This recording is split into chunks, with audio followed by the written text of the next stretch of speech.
জীবন মানেই যুদ্ধ, আর এই সংসারটাও কিন্তু যুদ্ধক্ষেত্র। সকাল থেকে যুদ্ধ শুরু হয় সংসারে কাজকর্ম। কি সত্যি কিনা?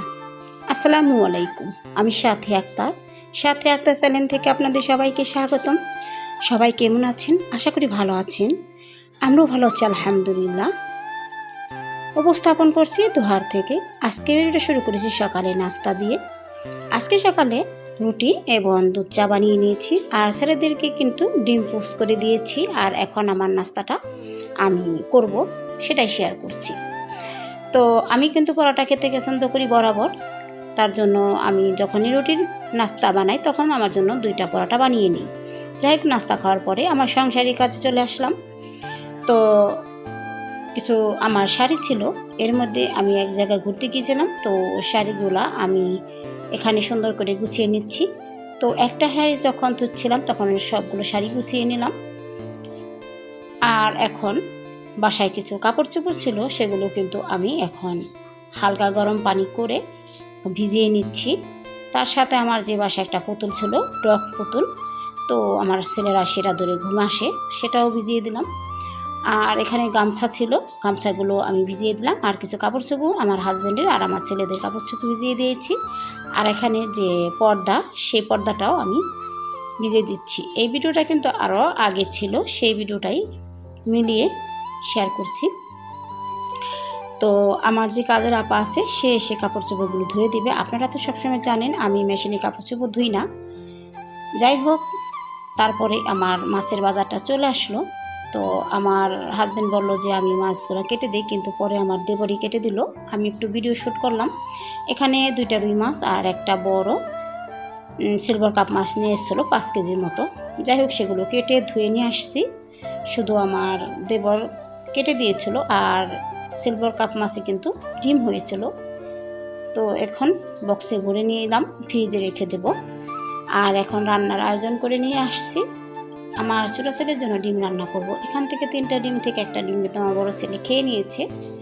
আর মাছের পিস রান্না করব।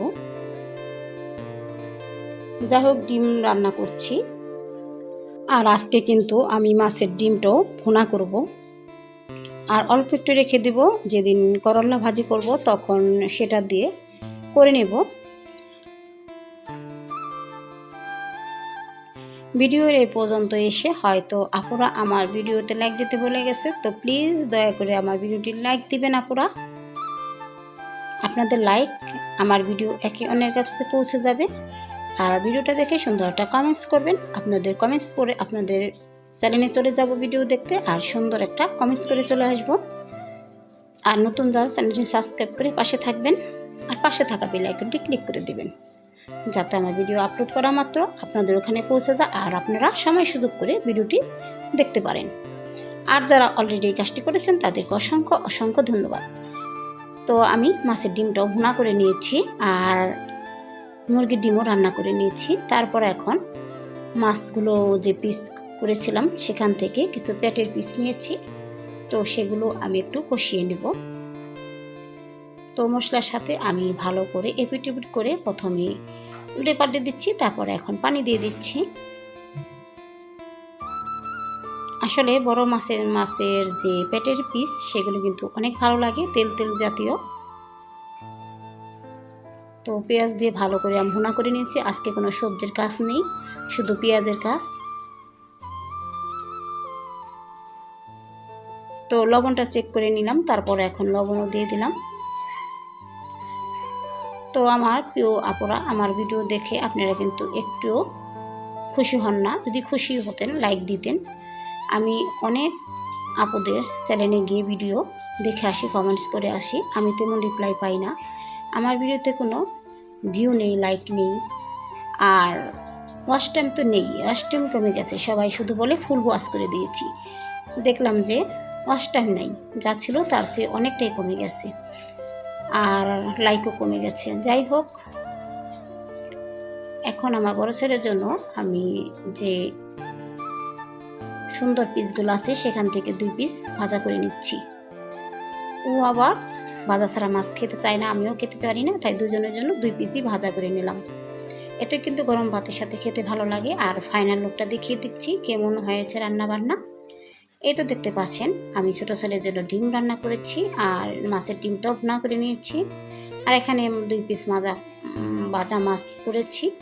আর এখানে যে মাছের তরকারিটা সেটাও রান্না করে নিয়েছি। এটা কিন্তু বড় মাছের পিসগুলা, যে পেটের পিস থাকে।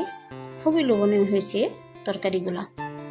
তো কেমন হয়েছে রান্না বান্না কমেন্টস করে বলতে ভুলে যাবেন না প্রিয় আপুরা। তো আর ভিডিও শ্যুট করা হয়নি। এখন রাত্রে আজকে ব্রাজিল খেলা হবে, তাই সবাই আনন্দ করছে। আর এদিকে আমরা বাসায় তো কাঁঠাল পেকে গেছে, অনেকগুলো কাঁঠাল ছিল। তো এখন ভাবছি যে কাঁঠালগুলো আমি ভেঙে দিই, যে খাবার খাবে একবার ভেঙে দিই, তারপর আর কি খাই না, তারপর আর ফেলে দিই। তবে বিচিগুলো রেখে দিই, সেটা কিন্তু তরকারির সাথে ভর্তা খাওয়া যায়। তারপরে নিয়ে আসছে পুরি। হাজব্যান্ড বড় বড় পুরি দিয়েছে, আমি খেতে পছন্দ করি, আমার বাচ্চারাও কিন্তু খেতে পছন্দ করে। তো ওদেরকে দিয়ে দিচ্ছি, আমিও নিজেও খেয়ে নেব। আর ওইদিকে কিন্তু এলাকার যে বাচ্চারা আছে তারা কিন্তু খুবই আনন্দ করছে, আমার দেবর, আমার হাজব্যান্ড এবং আমার 2 বাচ্চা। খিচুড়ি রান্না করা হবে আজকে, ব্রাজিলের খেলা, যদি জিতে তো জিতবে, না হলে তো নাই। যাই হোক, অনেক টেনশনে ছিল ওরা। এদিকে আমার জন্য, আমার 2 ছেলের জন্য আমি নাস্তাটা রেডি করে নিয়েছি। ওরা শুধু পুরি খেয়েছে, আমি 2 পিস কাঁঠাল খেয়েছিলাম, আর কিছু না, পুরিও খেয়েছি। তারপরে কিন্তু এখানে খিচুড়ি রান্না করা হচ্ছে। তো এখানে বড় একটা ড্যাগের মধ্যে পাতলা খিচুড়ি রান্না করছি। তো অনেকটা হয়ে গেছে, এখন বাগার দিয়ে দিব, কারণ এত লোক ছিল। তো এই ড্যাগের মধ্যে না রান্না করলে হবেই না। আজকে কোনো আপুর কমেন্টস করতে পারলাম না, আগামীতে হয়তো পড়ব। এদিকে বাচ্চারা কিন্তু আনন্দ করছে, খুবই টেনশন আছে, দেখতে পাচ্ছেন। এদিকে কিন্তু বাগারটা দেওয়ার জন্য নাড়াচাড়া করছি।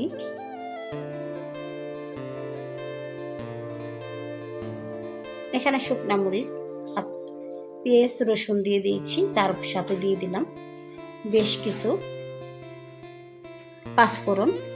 এটা না দিলে কিন্তু তেমন বাসনা হয় না। যাই হোক, হয়ে গেছে, এখন ঢেকে দেব ড্যাগের মধ্যে। তো আমি জানি না আমার ভিডিওর মধ্যে এখন পর্যন্ত কে কে আছেন, কোথা থেকে দেখছেন, তো কমেন্টস করে বলবেন। কিছুটা কিন্তু বেশ মজা হয়েছিল। প্রথমে কিন্তু আমার হাজব্যান্ডের জন্য নিয়ে আসছি, তারপরে কিন্তু বাসার সবার জন্যই, যে আমার বাসায় সবাই এখানেই খেলা দেখবে, তার জন্য কিন্তু সবাইকে বাসায় খেতে দিয়েছি। আর এত ওরা হইচই করেছিল যখন খাচ্ছিল, দেখুন কত মানুষ। আর যখন গোল দিল তখন দেখুন কত লাফালাফি করছে, ওরা খুব টেনশনে ছিল। আর এখন লাফালাফি করার সময় আমার কর্নার সুকার্সের একটা কাজও ভেঙে ফেলেছে। কি কাণ্ডই না করে, কিচ্ছু বলা যায় না। সবাই ভালো থাকবেন, সুস্থ থাকবেন, আল্লাহ হাফিজ।